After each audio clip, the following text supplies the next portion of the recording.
Hello, everyone, and welcome to another episode of Live from the Blue Seats. No, this is not Rob. Rob has decided to ditch us to watch those stupid Yankees. It's me and Dave here today. Okay, you had a prime opportunity to say those damn Yankees, and you Those didn't. those damn Yankees. I'm disappointed. Well, sorry, David. Well, there's Dave, and it's me, producer JL, who is not watching his baseball team because his baseball team decided not to score any runs on the final day of the season and not want to play in these playoff games. Dave, Well, how you the talking about the Mets or you talking about the New York Rangers? Which one I'm is this? talking about the Mets. Are you sure? Because it sounds like that could apply to the Rangers, the Yeah, it Jets, the is. Giants, basically anybody who's not the Buffalo Bills. Well, basically, if you lived under a rock, or if you're not in New York and are not following New York sports, the New York Mets slowly withered away a wild card spot in an expanded playoff and were put into the coffin on the final day of the season when all they needed to do was win one game, and they scored 0 runs. And now, currently, as we record this on Thursday night, the New York Yankees are in a winner-take-all wild card series game against the Boston Red Sox, where it is currently no score. And that is where our friend Rob, he's not there, but he's watching the game, and I can only imagine Becky wants to not want to see this. So, but yeah, how I'm are sure you, Dave? Becky's in a different room. She can't stand the Yankees like I do, so that's why Becky's cool. Rob is cool too, but he's a Yankee fan, so I have to kind of be careful with that. So You just had an entire conversation with yourself about that I too. I really did. I honestly really did, but I tried to include you, and you did not want to join in. But I anyway, haven't watched baseball in quite some time. I just simply don't have the time. I gotta pick one thing, and my one thing is the Rangers. that's understandable. I mean, you did ditch the Jets. I mean, that's not something Well, no. I didn't ditch the Jets. I just have very realistic expectations, and even those weren't met already. So I'm more of a fan of my fantasy football team and my DraftKings lineups at this point. well, the Jets are, like you said, they're not really doing much for you. They're not doing much for me either. But I mean, for us who stick it out, I mean, nobody's gonna give us a medal. But I mean, thank goodness for the Rangers, right? Sure. I mean, well, the bar is literally on the floor for the Rangers. As long as they put in effort every game, I don't care what the results are. That's not entirely accurate. I do care what the results are, but I'll take effort, and we're gonna get that with Sully. So I'm good with Oh, that. Like the bar is oh, legit on the floor at this point. oh no, 100%, especially after the debacle last season. And yeah, okay, yeah, why do you keep mentioning last season? Well, I mean, it's the last season they played, so we really don't have much of a barometer. But it's good to hear you, Dave. Because I obviously can't see you. So Well, I'm glad that you don't have a really random spy camera or some shit. So thank you. I appreciate that. well, I mean, I'm not a foreign entity, so I don't have that. I don't have access to that kind of espionage. But um, speaking of technology, the Rangers. No, bad segue. All right, let's. That was the worst. Speaking of technology, the Rangers. Are we talking about a specific owner using No, facial recognition tech okay. to keep I people out of their arena? Okay, I'm going to abstain from this conversation because I know for a fact that he might have people listening to this, and I do not want to get banned from MSG. All things considered, I am just mentioning that it was a story. Okay, yes, there that's was a all story. I'm saying. I Yes, will say though, a lot of people talk about like beer prices at the Garden, and oh my god, beer is so expensive. It's $14. Yeah, you're getting a 24-ounce beer for $14. That's $7 a beer. Did I miss something here? well, I will say this before we get into our discussion. The food, at least in my The food is good. experience, the food not only is it good, it's actually cheaper than it is at City Field. And as someone who Really? frequents both City Field and Madison Square Garden a lot, the food I always pay less whenever I mean, I generally don't like to eat when I go to arenas. I like to do that beforehand because the food is cheaper. But if I'm really desperate and I'm in a rush, obviously having a season ticket member discount, I probably get a couple bucks off on both my Rangers and my Mets tickets. But it's noticeably cheaper. I mean, it's not way cheaper, but I will say if I wanted to get a hot dog and a pretzel at Citi Field, I'm probably gonna pay $7 more than I would at Madison Square Garden. I think like it's like $8, $9 for the lot, maybe close to 10 or 13, and then it would cost me at least like 20 something at Citi Field. I don't know why. You would think the food at the garden would be more expensive. Obviously, when you have the gourmet stuff, down on the lower level, because that's all where they keep all the nice stuff. Obviously, that's going to be a little bit more, of course, but compared to City Field, I mean, I think what was it? I spent $60 on food for two people one time, and I think that's absolutely absurd. So, but anyways, but Yeah, yeah, that is absurd. I'm gonna refrain from making comments about that article about the facial recognition because I don't know if James Dolan is listening to this, and I don't want to get banned. Because as much as the Rangers disappointed me, I still like going to Madison Square Garden. But anyways, so talking about the team that occupies the arena at Madison Square Garden, the New York Rangers. Uh, so a couple of things are kind of in the echelon of the discussion of what's going on with this team so far. So it's been a pretty interesting preseason, to say the least. Obviously you have the JT Miller injury. Artemi Panarin hasn't played any games yet. Um, I know Igor's looked really good, but there are a couple of things that are kind of standing out, so to speak. And one of the first things, and I guess this will all tie in together with just this general discussion I'm about to bring up. So Brennan Othmann was a option to Hartford the other day, and it was a surprise, but then it wasn't a surprise at the same time because Noah Laba and Gabriel Perreault have absolutely played phenomenal in the preseason. And you can count Uso Parson in that discussion as well because he definitely plays a part in pushing out him back to Hartford because he is vying for a third spot with Laba. And obviously Perot is looking to try and make the team on a obviously would have to be a top six forward spot because you're not going to bury him on the third line. So now we've created there's this sort of like creative competition going on with the core or the group of players as is. So you have Perot vying for a top six spot. You have Laba, Parsonen vying for that third center spot. And then you have guys like Taylor Radish, Connor Sherry, who's on a PTO, looking to try and make the mark. So I guess starting with Othman, Dave, what are your thoughts on his demotion? And does this sort of mean he is the odd man out? I think Othman has been passed on the depth chart. We already knew that in terms of forwards, we knew Perot was ahead of him, and Perot was going to eventually usurp Othman's position in the top six at some point. We knew that was coming. The surprise for a few folks is both Brett Berard essentially being not guaranteed, but he was never really in a true competition for a spot. I think Berard was already in Mike Sullivan's plans when he started camp. So that was one. I was a little bit surprised that Berard wasn't really included in this. And two, I know Hope has been all over Noah Laba. I did not expect him to have the kind of preseason he's having and to possibly make break camp with the Rangers. So both Berard and Laba not surprising, but excelling in camp and really locking down, at the very least, a competition role, moved Othman down the depth chart.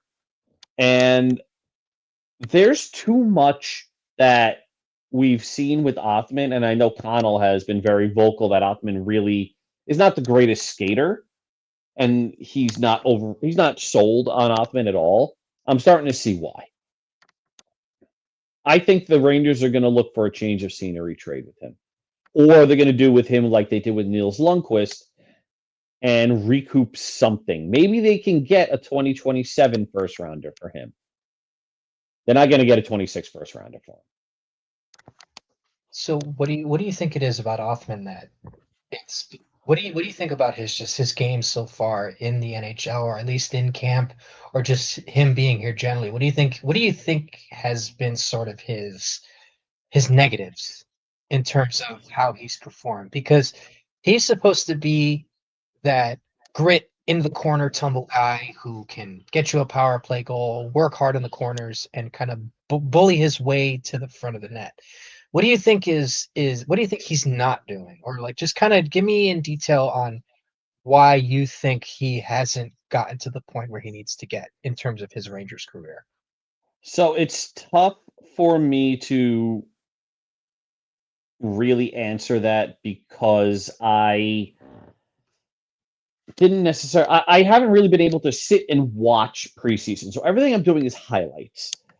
And his power play goal. We'll stick with Othman's power play goal with Rempe in front. Othman had space.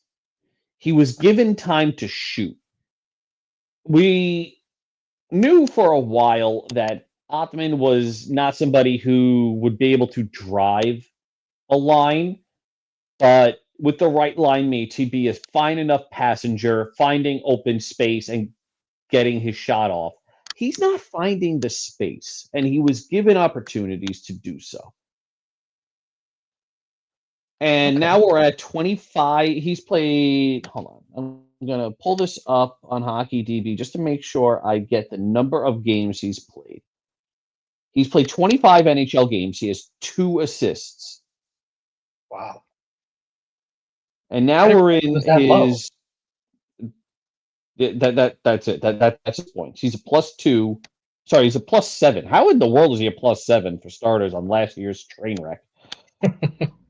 Anyway, he was a +7 with the Rangers last year. I'm not a big plus minus guy, but there are a lot of people that listen that are. So last year, +7 with the Rangers. He put up 12 goals, 20 points in 27 games with Hartford, -1. And then the year prior, 23-24, he put up 49 points in 67 games and a -24. Well, So, I will say this about his time in Hartford last season, he did get hurt. So yes, he did that get hurt last was season. big. I will say this before I lose my thought on that, on just Yeah. him in general, is I just think that he's kind of falling victim to what Kako and Lafreniere fell victim to in the past. We haven't really seen him get an extended look in the top six. And it's kind of tough because you know that he has the talent to do it and you need him to be there. But at the same time, when Chris Kreider was here and obviously, you have Panarin and Lafreniere and obviously Cooley has, surpassed him as well. You need to give him time up there and Lafreniere, of course, now. But I think he's not getting as many chances as he should, which is why if Gabe Perreault makes the team, he has to play in the top six. And you just have to figure out who exactly is going to be the one that's going to come down to the third line if Perot makes the team. So I think Othman has kind of suffered from that, but also at the same time, if you make the team, you should be able to, on a third line sort of, role, be able to put up a little bit more than what he already has so far. Because yeah, the third line, it's a defensive line, yes, it is, but at the same time, though, there've been other third lines in the NHL in general that can score. I mean, the Rangers had one of their own for a very long time with Pouliot, Brassard, and Zuccarello in 2014. So it's sort of like this kind of limbo that he's in because you want to see him score more, but do we have the spot for him? Which is why I don't necessarily think it's a bad thing that he goes down to Hartford. And Mike Sullivan expressed some words of support for him, essentially saying that they want to see if they can get the best out. I'm paraphrasing, of course, but basically they offered words of encouragement and support that they're going to try and get the best player out of him, and they want him to get as much opportunity as possible in Hartford. And I think the difference with Othman and Laba is that as well as Uso Parsonen is playing, you know, and I think he should make the team, the center position needs to have this sort of quickness to it. I think Laba fits that. So, but then if you have Laba there as like a trial, similar to how the Rangers approached Derek Stepan to a degree, and then you have Parson in there as a spare, I think you're a lot better off, at least the Rangers are, than it is for Othmann, because Othmann's not going to have a spot essentially. You know, Yeah. it's There's a very only weird situation. there's only so many roster spots, and I think this is something that is getting lost. Is not every kid makes it, even if the kid is NHL ready. Not every kid's going to be a Ranger. Mm-hmm. So if the Rangers prefer Perreault, Laba, Berard, and then they prefer Perreault, Laba, Berard right now, and then next year they see Adam Sikora, who's only 21 years old and has a better contract structure right now than Othmann, I believe. I'll have to let me just double check that to make sure I'm not talking out of my ass, because I do that a lot too. Okay. Othmann is in the final year of his entry level, and Sikora has an extra year. So I was right. Othmann is turning 23 this year. Sikora just turned 21. There's a 2-year difference. Sikora has one extra year on his entry level contract, and Othmann hasn't done much at the NHL level in preseason or regular season hockey. I appreciate what Sully said. He said all the right things, but I don't know how much I buy it. I would be under the impression, if they don't see a huge difference in his game in the first month or two, that they look to trade him. That's fair, And because it is yeah, what it is. You're not going to get rid of a Connor Sheary who is playing well. mhm. Connor Sheary has outplayed Brennan Othmann. And if you're trying to tell me that he didn't, you need to take a step back and take those prospect glasses off. Just Right. because Connor Sheary is on a PTO doesn't mean he's bad. Look at Jimmy Vesey. No, of course not. I think a guy like Connor Sheary, and I wrote about this actually, Yeah, I ran that today, by the way. which I did see, by the way. And if you hadn't seen it, I put out a piece about Connor Sheary and how he could be sort of like what's missing with, at least in the glue department for the Rangers. Because if you think about it, you know, when I was thinking about that article, I was like, well, when was the last time that this team really had a kind of a glue guy on in up front? You had Jonathan Quick, who is a good clubhouse guy. But there wasn't really anyone on this team last season that you could kind of say like, wow, this guy has been through the trenches, And I'm not trying to overstate Connor Sheary's, sort of influence here, but I mean, the guy did win 2 Stanley Cups with Sidney Crosby, so he definitely has some of that learned experience. And I And think he did it with Sully, so with there Sully, is right, something there. right, and you know, the one thing I say about Sully and those Penguins teams is that if you really look at what they had, yeah, they were a good, very foundationally sound team, but there have been on paper Ranger teams that have been better than some of those Penguin teams, but those Penguin teams would just wipe the floor with some of those on paper Ranger teams. Countering 2016, 2017, is it 15, 16, or it's 15, 16 when they won their first cup. On paper, the Rangers had a much better team, but the Penguins just mopped them all over the floor in Pittsburgh and in New York that year to win their first cup. And Connor Sheary was a part of that. And I think that's something that this team had missed. You look at when Peter Laviolette first came here, you had Blake Wheeler.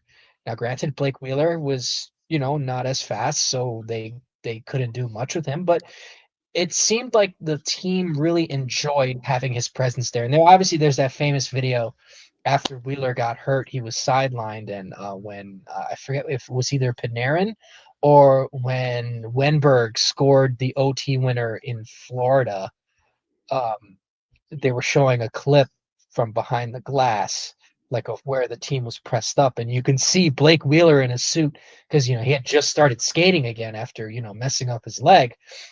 He's banging up against the glass, and you can clearly tell that the clubhouse really, resonated with him. And I guess that's probably why they hired him for the hockey ops department, because it seems like the team takes really well to a guy like that. So I think Connor They hired him Sheary, in a role that we had been. It looks like they hired him in a role that we had said Drury needed to address too, which was a buffer between him and the players. right, So and they there's a clear reason why they liked him. right. So, you know, they're so I think Connor Sheary is kind of fitting that role on the ice currently, because somebody like him can really do that. And then just to kind of tie it to Othman, you know, guys like that will come and take your spot. They'll sometimes you'll say that, oh, there's the wily veteran trying to keep his spot or trying to make a team. Well, it could be the other way around. Is you got some of these guys who get signed in PTOs, and sometimes they take the place of players who are younger, and ultimately steal the spot from them. And sometimes that younger player, if it doesn't work out, ends up getting usurped by another player, with the veteran filling a spot that serves the team well. So I think that's kind of what's happening, right?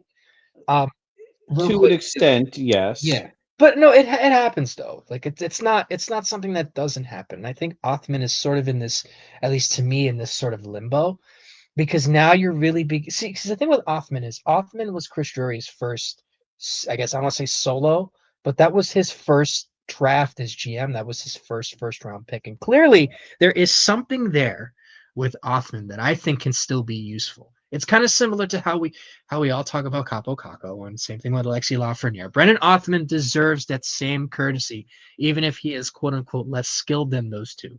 You know, he deserves as many looks as he can possibly get, because you never really know what can happen. Now, let's just say I personally think wanting to trade him a month in if he doesn't produce, I think it's kind of preliminary, because what I think could happen, and let me put this out there, Alexi Lafreniere doesn't perform, which I want, by the way. I love Laf, his jersey sitting in my closet. Poorly phrased. You want him to perform, not I you want don't want him to perform. Right. Yes. Poorly Sorry. phrased. Well, thank you, Dave. I was trying to say that, and I'm stumbling over my words. So thank you I for I just want to make sure because people can take things and clip it, and I just want to make sure it's very clear. You want him to perform and do well. I want him to perform well, but there is at least in this juncture of his career too with Lafreniere, because he is at some sort of a crossroads too, because Lafreniere could fall into the same category too. The only thing is Lafreniere has actually shown that he can actually perform in certain situations. It's just a consistency thing.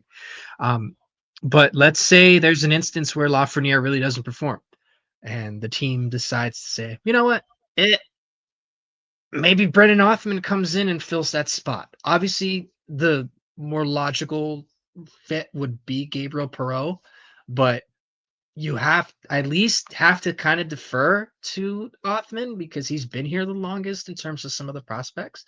So if you don't have Lafreniere playing well, and you want to have somebody skilled and not throw Perreault into the wolves, then maybe that's kind of the spot that he can fill in. But um, and I guess just one more thing before we go into the question. So it's really interesting.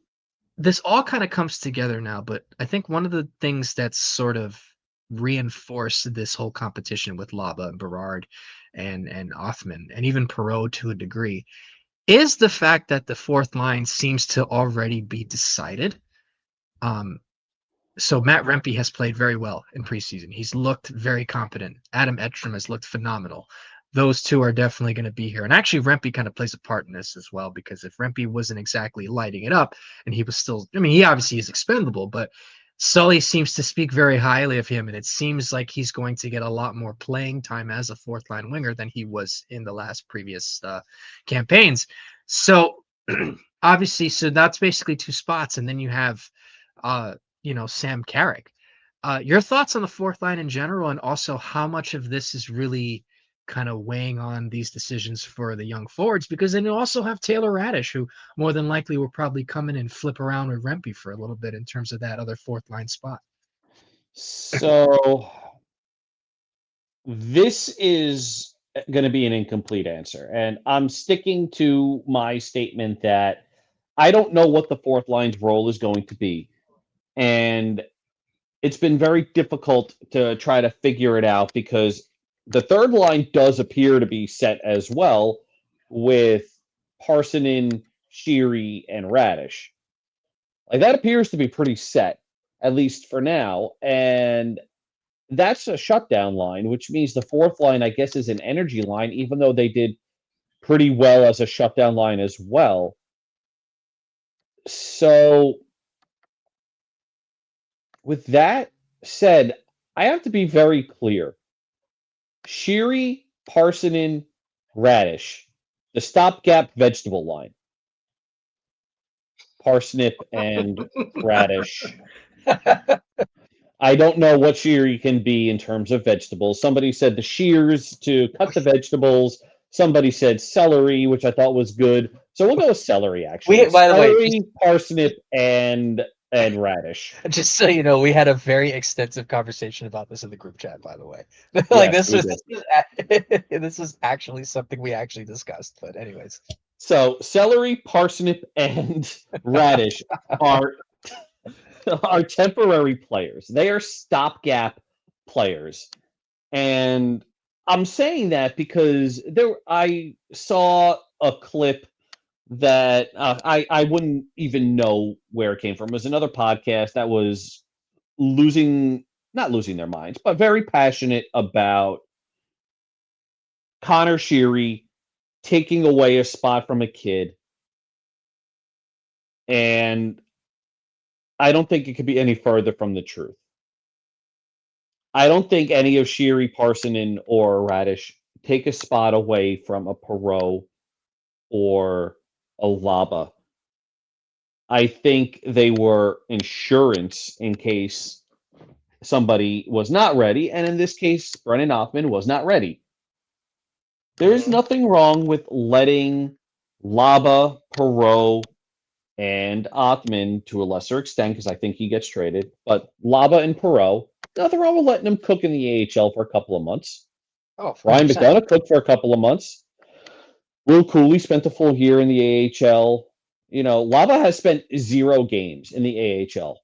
Gabe Perreault has spent 0 games in the AHL. Why are we rushing them? It's okay to be passionate about making sure we play the kids, but we literally just rushed Keandre Miller, gone. Capo Caco, gone. Alexi Lafreniere, we've had like 5 seasons of him being traded already. None of them played any games in the AHL either. So what the fuck are we doing here? Why are we complaining about kids in October being sent to the AHL, but we know they're going to be called up in the next 2 or 3 months due to injury, due to Parsonen not being it, due to Radish not being it, due to I don't know, somebody has a kid and we'll go to positive. Somebody has a kid and now they need somebody else in the lineup. Great. For the first time in half a decade, the first injury call up is going to be somebody under the age of 30. Let's take that as a win. Why rush things? It's a transition year. Chill, touch grass, breathe. That's fair, but also just a correction. Noah Laba played 11 games in Hartford. Oh, fuck off. By the way, he played 11 games. Fuck off. 11. Yeah, 5 points in 11 games. He was -2. He was very good. I do agree with you though, to a degree, because obviously the ideal way that they could go on this route is sending down Perreault. And I still think sending down Perreault is the right move, by the way, unless he continues to really dazzle there. It seems like he's slowed down a little bit, so I think that's kind of the key to kind of let him cook in Hartford. Um, for Othman, obviously the same thing, but for Noah Laba, I'm a bit, I, how can I put it?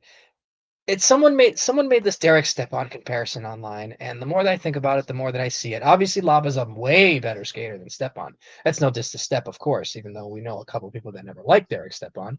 But I think in terms of rewarding work ethic and rewarding someone who has played really well, he hasn't looked out of place. You know, like there have been a couple instances where some of the kids look out of place, like Perreault made a couple of bad passes, Rempe's made a couple of bad plays in the preseason. Othmann, has made his bad, a couple of bad things here and there. But Laba just looks like he's ready. Like he really looks like he He can fit does. with no problem. But He I does. wouldn't be against sending him down. Obviously, got to change that number too. But at the same time, I'm not going to sit here and get too upset about him getting called up because that type of third line player that can translate really well to the NHL because they're not being overexposed to a degree. Now, obviously, the team around him definitely plays a factor in that, but I think defensively the Rangers will be a lot better than they were last season, and he could definitely thrive in that. Like if you didn't know, we're recording this on a Thursday night. So as I record this, the Rangers and the Devils are currently playing right now. It's they're losing 2-1 in the third because Markstrom is saving everything in sight. But I'm watching just Laba play, and I'm thinking, you know what, this kid could fit. He's playing with mostly NHLers against NHLers too. So I don't see how it would necessarily be a bad thing. But if they do it, send him to Hartford, then you know what? Good luck. You're getting top flight minutes. And then someone also made a point, and then we'll go into the questions because this kind of had me thinking too. I forget where I saw this, and I apologize to who said it, but whoever said this made a really good point. Um, they said that putting putting Perreault and Othmann in Hartford playing top line minutes, that's good for their development.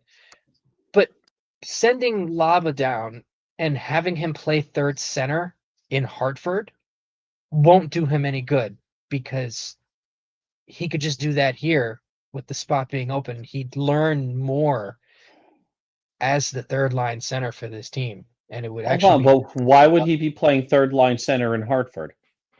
no, no, not third line center in Hartford. He'd be playing top two in Hartford. Sorry, I misworded that. He would be playing. Lava would probably be number one or number two in Hartford, and that would stunt his development because he's not doing the thing that he's supposed to be doing here that he's doing in Hartford. Gosh, I can't talk today. If that made any sense. Basically, if he goes down to Hartford, he plays top line minutes. It's bad for his development because when he comes here, he's gonna be the third center. So you Oh, might as well just have him here to fill that role as is. I saw, well, and there's a lot of there's a lot of layers to it, but I kind of agree somewhat with the sentiment. I know no, I I probably said that at the beginning. agree, but that's on the coaching staff to change the role of the third line if it's Lava. Right. Like that's where I think we're going to see a shift, and that's one of the things that I'm looking forward to.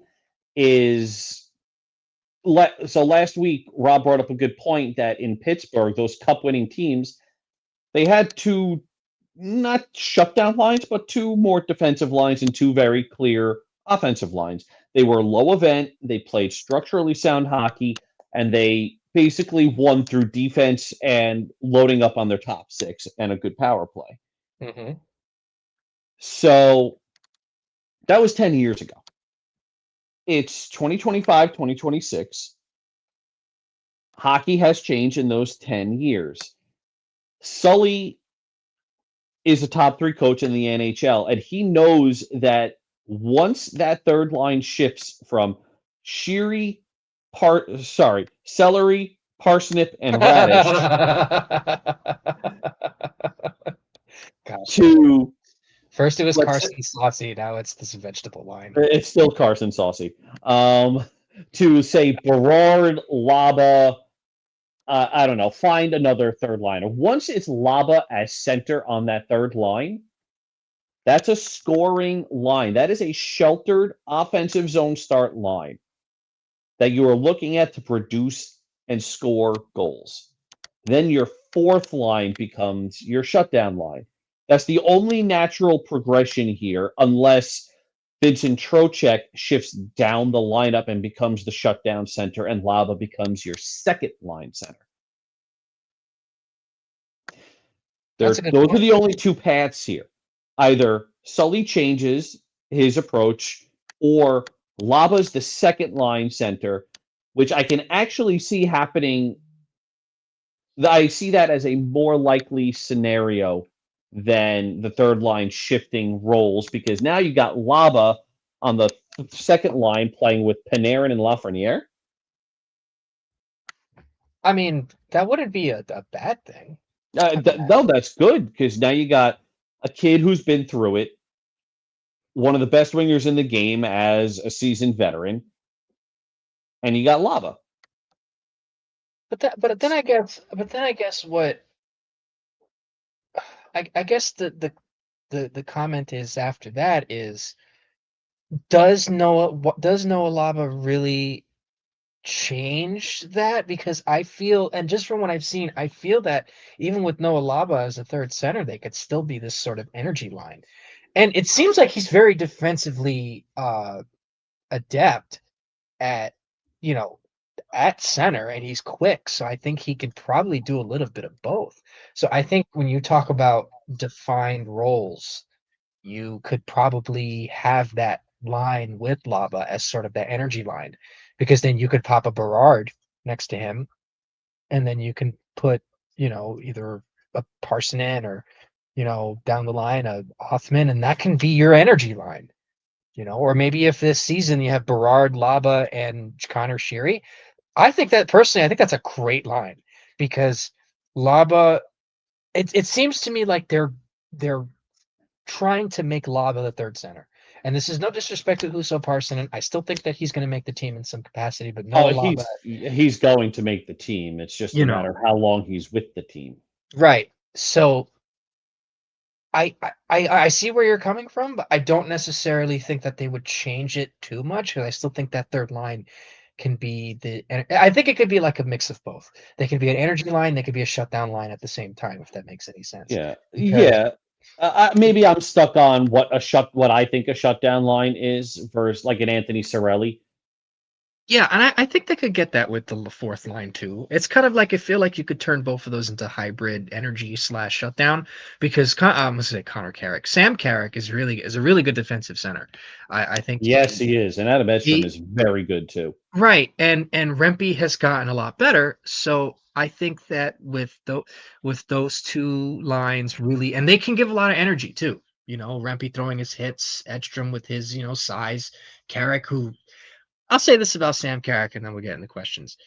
Sam Carrick is sneaky good with the hands. Yes, Like he is. he scored. I think I was at a game. I forget, it was the Islander game or the Bruin game that he scored at. I was at the preseason game. He put a freaking good move on the goalie. It might have been Corpusalo or the Islander goalie, and I'm like, holy cow, where was this?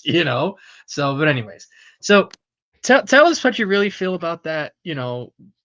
Please continue to give us feedback on the blog and all that, and thank you for taking the chance to read some of our stuff and all that. I've put out a couple of articles. We have a couple more coming up in a bit, and let's get to some questions. So right now, so we're gonna get into, this is primarily on the blog. uh I was kind of busy today at work. I didn't really get a chance to post on social, so I'm sorry about that. That's on me. Definitely do that next time, as the season starts on Tuesday. So we'll get to the questions here. First question comes from Midline Shift, and they write, any thoughts on Sullivan confirming that David Quinn will handle the defenseman? Does this change your outlook on the upcoming season at all, Dave? So this is a callback to one of the questions I want to say about a month ago regarding concern that David Quinn is going to be running the defenseman, and we were fairly confident that he'd only be doing special teams. We were wrong. So he is going to be handling the defenseman, and it doesn't change anything for me. It's still Sully's system. What Quinn's downfall was in New York was expecting everybody to take a straight line to the puck and basically expect the college type of hockey in the Mhm. NHL. That was Quinn's fault. It's also been how long? 5 years? 2 years? He 3 years? was fired in 21, May of So at the 21. end of 21, at the end of the Yeah, 2020-2021 season. yeah, because that was his last season as a Ranger was the COVID shortened season Right. 2020. So 2020, 2021. So 21, 22, 22, 23. It was that 4 seasons roughly? I'm counting on Yeah, my fingers and I lost just count. about, just about. Okay. So he's learned.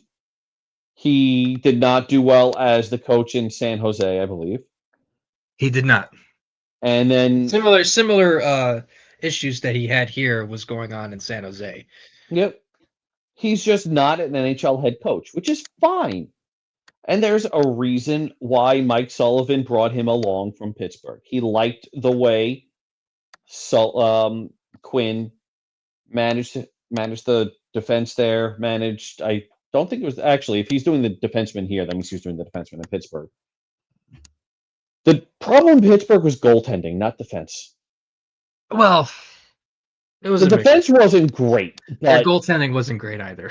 didn't, I just say that. didn't Tristan Jarry have like a sub 700 save percentage or something? He was crap not like good that? over there. He really was not. They picked that apart. That was one of the big reasons why. I mean, it just 867 save percentage. 867 in 65, not 65 games, sorry.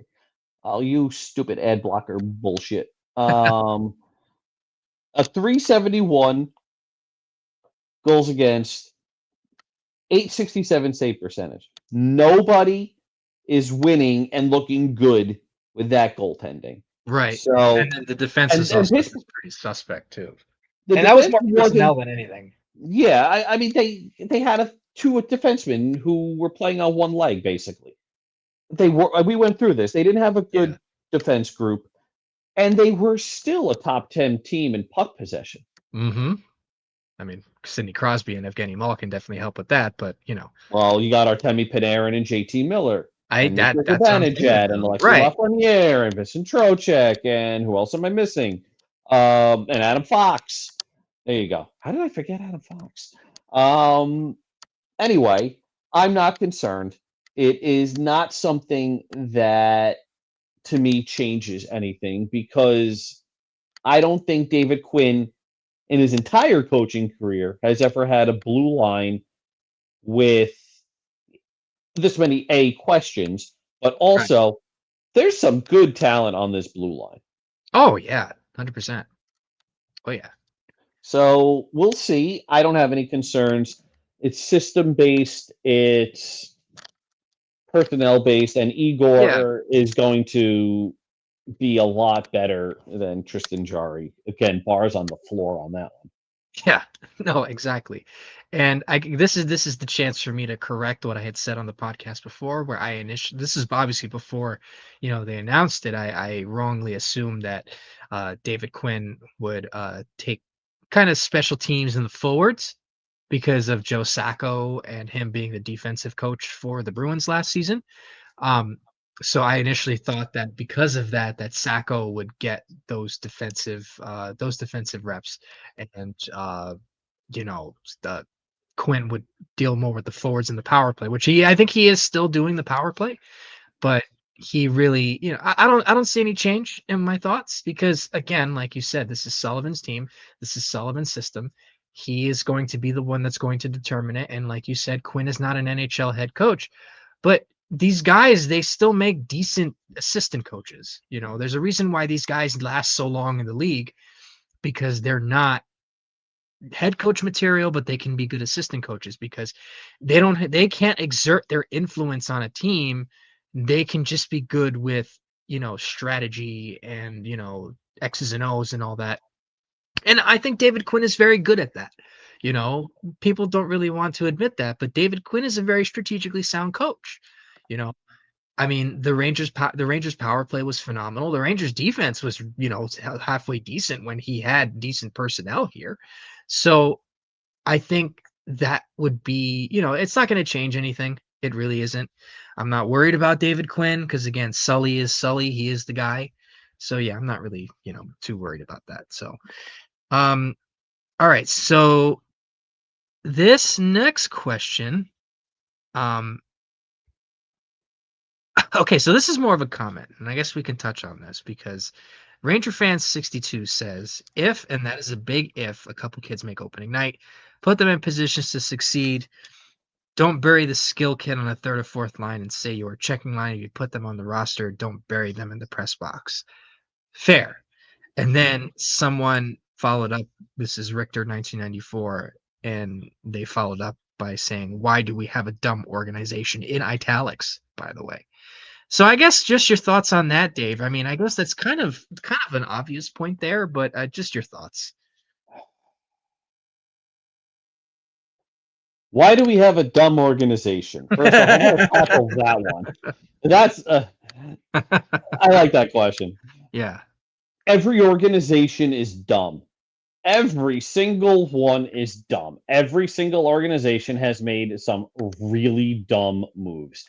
Colorado is now going to have to sign Marty Nietzsche to a $12 million deal after just trading Mikko Rantanen to avoid giving him a $12 million deal.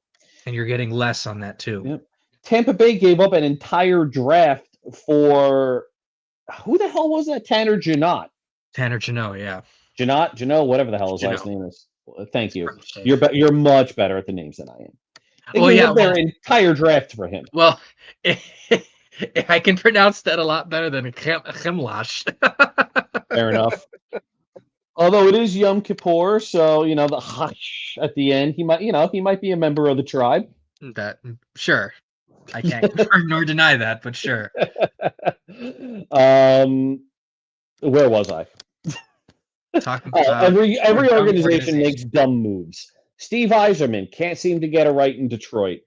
Tampa, I just said Tanner Jeannot. Boston just gave how much money to? It was Jeannot, right? They gave like $5 million a year to him. Did they really? I didn't even know where he went. Hold on. Tanner Jeannot contract. Google. 5 years, $17 million contract with the Boston Bruins. So there was a 5 somewhere in there. It was 3.5 years roughly. $3.5 million over 5 years for Tanner Jeannot. Also, terrible contract. Before you go on with your point, people were blasting the Rangers for not making some big moves like 2 off seasons ago. But I mean, can you really blame them? This is why. But anyways, go ahead. Yeah, sometimes the best move you make is the one that you don't make. Mm-hmm. So anyway, this is my way of saying every org does dumb shit. Every single org, but every org does smart shit. It's a matter of, does your smart shit outweigh your dumb shit? Yeah. And most of the time, the answer is no. For the Rangers, right now, the answer is no. But I was about to say they seem to be turning a corner, but we'll see how that goes this year. They're going to look like they're turning a corner anyway this year because just last year was such a fucking disaster. Yeah. Well, I guess you kind of took pretty much what I was going to say. You really, it all depends on how much one outweighs the other. You could also apply that concept to drafting. Depending on, who you're going to pick up and what you're going to put down in terms of talent and what you're evaluating. And, it just, say what you want about the Rangers, and they haven't exactly been, the model organization over the last couple of seasons, but it really could be worse. I mean, you could be Boston, and not really supplement a lot of the guys that left and not having backup plans for it. At least the Rangers have a backup plan for Chris Kreider, and that's, Will Cooley. Slash Matt Rempe. To a degree. And I guess just to comment on, don't bury a skill kid on the third or fourth line and say you're a checking line. Yeah, I agree with that. I think that's one of the reasons why you can put Noah Laba on that third line center and not Gabe Perreault on the third line wing, because Gabe Perreault's not a forward, like a hard checker like that. It's not his style of game. You could do that with Othmann. You could certainly do that with Berard. But I agree with that sentiment. You have them on the roster, play them. Exactly. This is the discussion we had about Zach Jones, who was just recently waived by Buffalo. And not to say that he's terrible, but Buffalo doesn't seem like it could be a fit. They kind of already knew who they wanted on the back end, which is weird because they're not a good team. But Zach Jones just kind of has to find the place that's not gonna shoehorn him around like that. And you kind of hope that it was the Rangers, but the Rangers had better options, and he ultimately ended up getting non-tendered pretty much. So, I mean, Buffalo. Let's look at who Zach Jones had to beat out in Buffalo. Because everyone's looking like, oh, Zach Jones is terrible. Okay. Rasmus Dahlin, Owen Power, Bowen Byram, Pius Samuelson, Michael Kesselring, who they just traded for, and Connor Timmins. Yeah. Who was he beating out of them? Maybe Timmins? Maybe. They weren't going to make Kesselring the focal point of the Paterka trade and then not play him. No. He And was he's not beating out any of the other four. no. So who the fuck was he going to beat out? Yeah.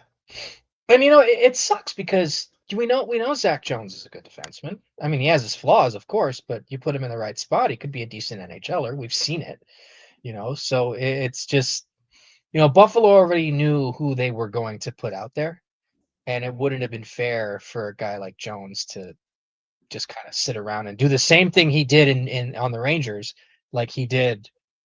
Like what he would do, like he's not going to do the same thing he did here in Buffalo. Sit in the press box watching a team, bleed shots and goals. But anyways, all right. So I guess this is more of like a take on a comment.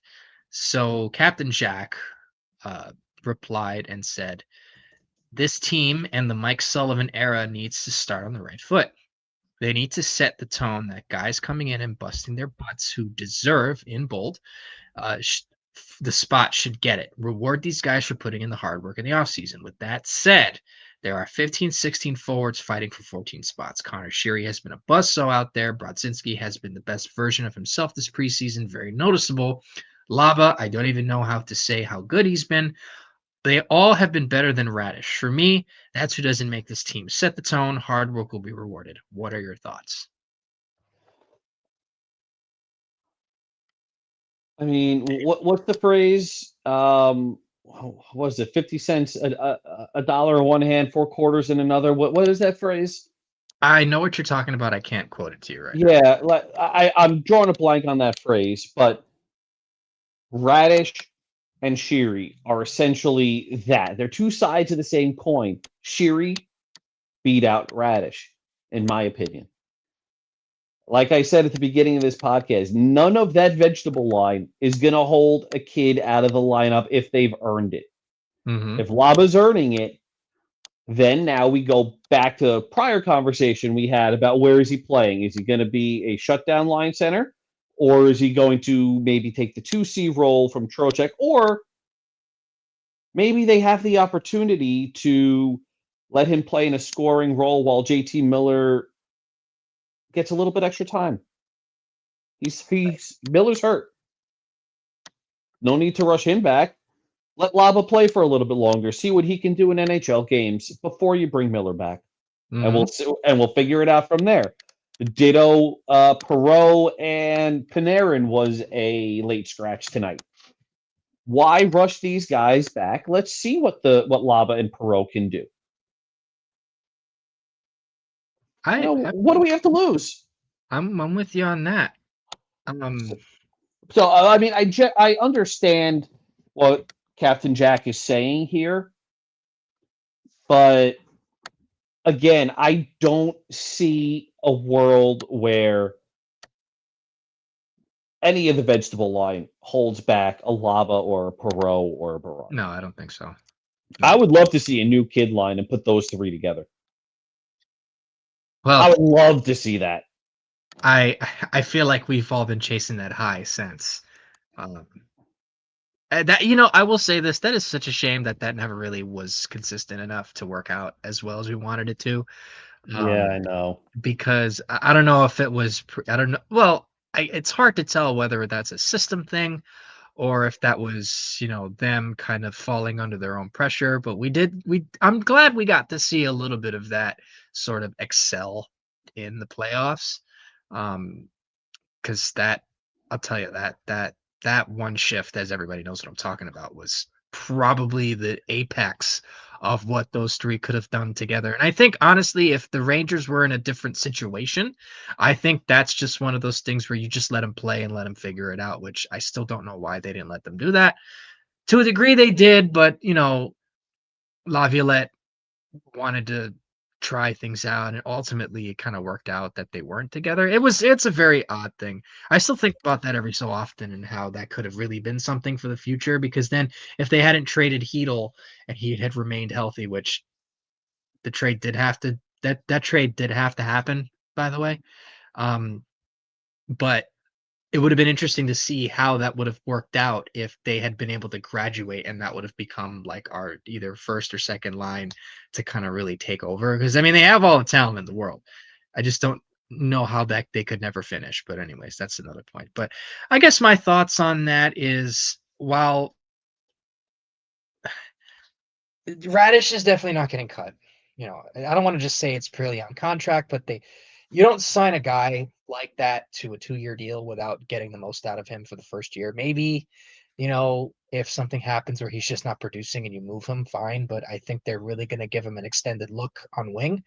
Um, uh, Honestly, I don't want to say Brodzinski's going to be the odd man out because they do value him still, and I think Sully likes him.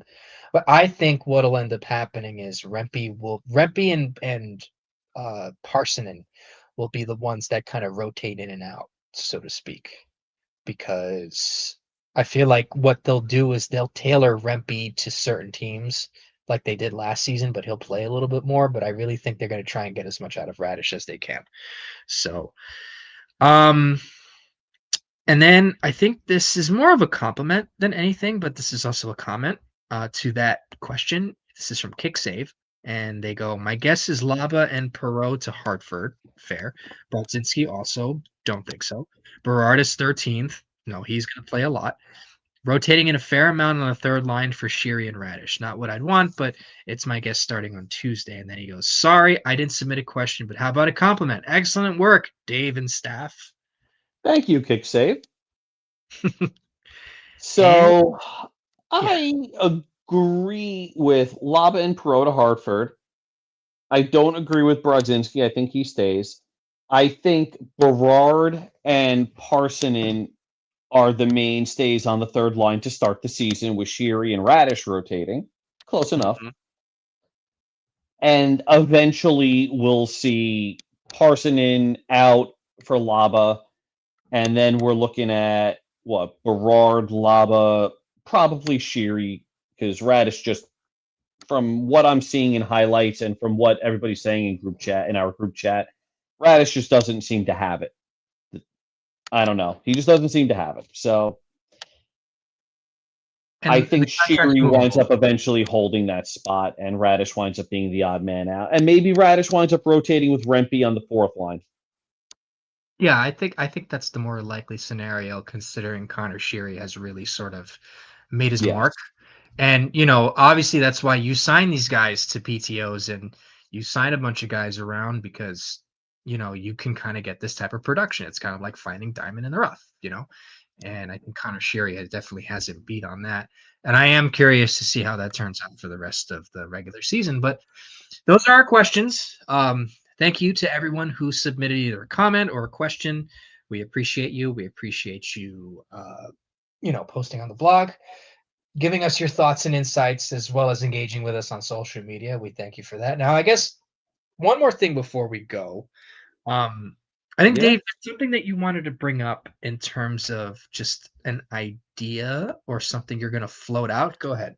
So JL and I have been working all summer, or some of the summer, most of the summer, half the summer. We'll go with half the summer, right down the middle, on a second, in addition to podcast.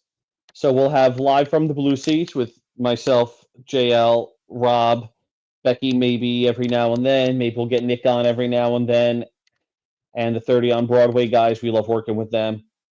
So that'll be our normal one, our normal weekly recording on Thursday nights, releasing on Friday nights. Nothing's changing with this podcast. But for Patreon subscribers, for the subscriber tier, that's the $5 a month tier, I'm going to be doing a solo pod called Blue Seats After Dark. Feel free to insert your own music there. And We're going to record weekly on Monday nights, releasing Tuesday only to the Patreon site. I am not releasing this on the site on blueseatblogs.com. I'm not releasing this on YouTube, Apple, Spotify, none of those. This is only for the subscriber tier for Patreon. And the goal of that podcast is going to be twofold. First, I'm not going to rehash games. We do that on Live from the Blue Seats. I don't want to cannibalize that content. I want to pick one specific topic each week, talk that out for about 10 minutes or so, and then get into dedicated questions from Patreon subscribers. So each week, I'll ask for questions. I'll answer all of them, and I'll cover the one topic. And that'll be weekly as long as I am able to talk. We'll do that weekly. And that is something I'm really looking forward to get out there. Our first recording will be Monday, October 13th, releasing Tuesday, October 14th. I will be posting the announcement to Patreon members over the weekend, just to let everybody know. And then I'll start fielding questions after the first couple of games of the season. So excited to get that out there. I know I discontinued the Discord, and I wanted to get something else out there for the subscriber tier. So thank you guys for your patience on that. I really appreciate it. And hopefully this is something that you guys like and is something that you guys want to participate in. Great. There's anything that would help, it's more content. And obviously this is not going to be redundant because, obviously Dave's narrowing it down. It's not going to be something that's going to interfere with either, like he said, Blue Seats, a lot Live from the Blue Seats, or also, 30 on Broadway. Each one of these different podcasts have its own identity, and I think it's great. And then also, if you just don't like me and you just like Dave, then there's your chance to interact with just Dave. It kind of it reminds me of I don't know if that's so much of a perk. it reminds me of that old school David Letterman bit when he went out around New York City, and he went to two separate stores, and one of them was just shades and the other one was just bulbs. And he would ask them the question, "So, what exactly do you sell here?" And they go, "Just shades." "No, but really, what do you sell here?" "Just shades." "No, but seriously, what do you sell here?" "Just shades." He does that back and forth with that, and also the just bulbs lady too. It's like, oh well, if you wanted to buy bulbs, you can go to just bulbs, but over here we just sell, just shades. It's such a stupid bit. Look it up. But no, this is gonna be great. I'm glad to, help Dave out on this endeavor. What we're trying to do basically is just kind of expand the content on the Blue Seat blogs. Obviously, we all have, lives, and, we're very busy. So, we don't get the chance to really create as much as we'd like, but we're getting there. And I think this upcoming season, we're going to try and do a little bit more, and we're going to gradually try and put out more for you guys, because you guys are great. You guys have definitely helped me out in a lot of ways in terms of perspective things. Dave and the blog have done a tremendous job at fostering my stupid thoughts and giving it a vehicle to put out there my thoughts, and also doing this as well. So this is gonna be great. I think we're gonna have a good time with this. You won't hear my voice on that, so you're welcome. You'll still hear me on this. You'll still hear Rob's wonderful voice on here as well. So great. All right. So final thoughts. Oh, it's like we're turning into Jerry Springer. Final thoughts, Dave. Final thoughts. If somebody enjoys something, if somebody has a hobby that doesn't harm you or society or anybody or anything or any living animal, tree, whatever, like, I don't know, going to Disney, theme parks, sports, let them enjoy it. You don't have to judge. Shut the fuck up every now and then and let people enjoy shit. Let people enjoy life. There's enough bad shit in the world going on. Let people sit and enjoy shit. And I'm saying that now because I saw Halloween decorations up like 3-4 days ago before it turned October. I'm like, oh, people like Halloween. Great. If people want to put Christmas decorations up before Thanksgiving, fucking let them. Who cares? It doesn't hurt you. Let people enjoy their own fucking lives. Fair. I don't That's it. disagree. You'll be happier too if you just ignore all the stuff that you're like, oh God, why are you doing that? Find something else for you to do, and you will be happier. Let's make everybody happy again. If not, just smoke some weed or something. I don't know.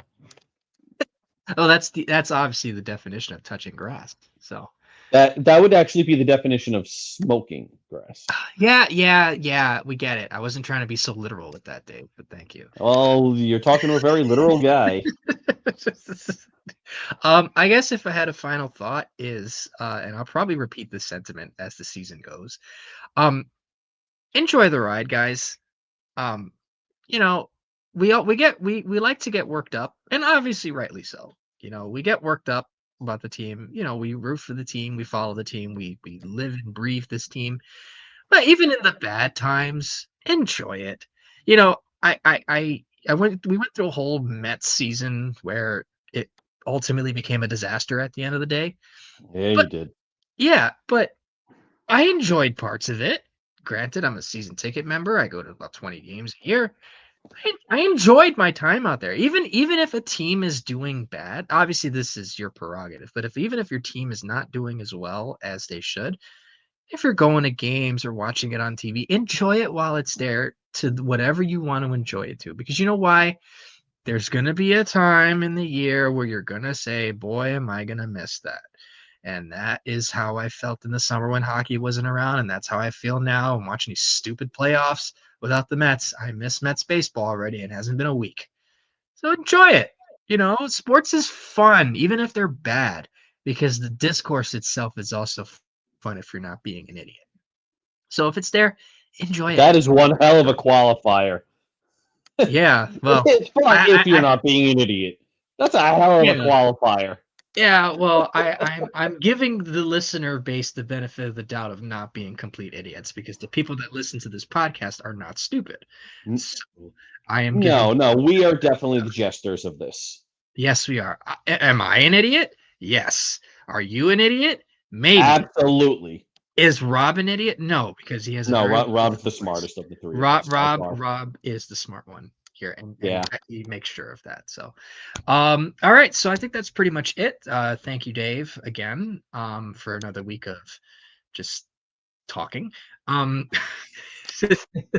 Thank you to everyone who's taken the time out to listen. Send us your questions, read our posts, and comment on what we do. Thank you to the Patreon subscribers, and also subscribe to the YouTube. Subscribe to the YouTube. Yes, subscribe, like, and subscribe everything. Like everything on YouTube. Subscribe to the YouTube. Yes. We want to build that one up. Yes, we're pushing out we're trying to push it out on the algorithm. We're gonna have some visual changes soon. We're gonna have some slight audio changes as well to the podcast that I'm still working on. But we're gonna try and expand on this vehicle as much as possible. And if you have any suggestions for us in regards to that, at least with the YouTube channel, the audio, the video, whatever, please let us know. We're here to aid you on your journey to the Rangers and what they offer us in a season. So we want to make sure we can give you the best that we can. So until next week, this is Live from the Blue Seats. We'll catch you on the flip side, and let's go Rangers.